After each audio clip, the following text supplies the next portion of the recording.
Hello everyone! It's another day again as a working pregnant mom in Canada. Tara at samahan niyo kung ipamper natin ang ating mga clients for today.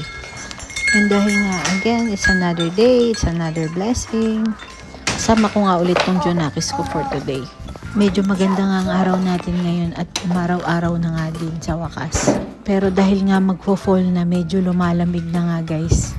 Mararamdaman mo na yung simoy ng lamig around 6 o'clock to 7 o'clock. Ang first client nga natin ay new customer. I'm happy nga sa mga clients referral ko. Kaya naman thank you so much po sa inyong lahat at sa inyong mga support. And dahil dyan, yung promotion nga natin ay medyo na-extend nga. Dahil super love ko nga yung ating mga loyal clients, kaya naman ayan, in-extend natin yung ating promotion. And nandito na nga yung ating client for today.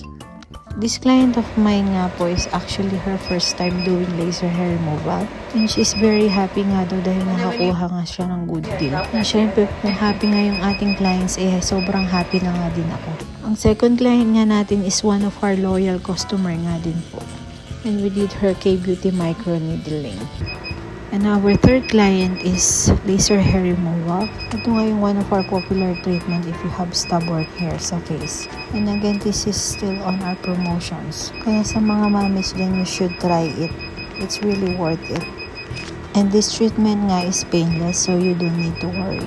And then she added a popular treatment that we have on promotion. It's a K-Beauty whitening facial treatment. Again, thank you po sa lahat ng inyong support at lagi kayong bumabalik. And again, basta happy nga kayo, more than happy nga ako. And for those of you who always watch our mini vlogs, thank you for watching. Bye!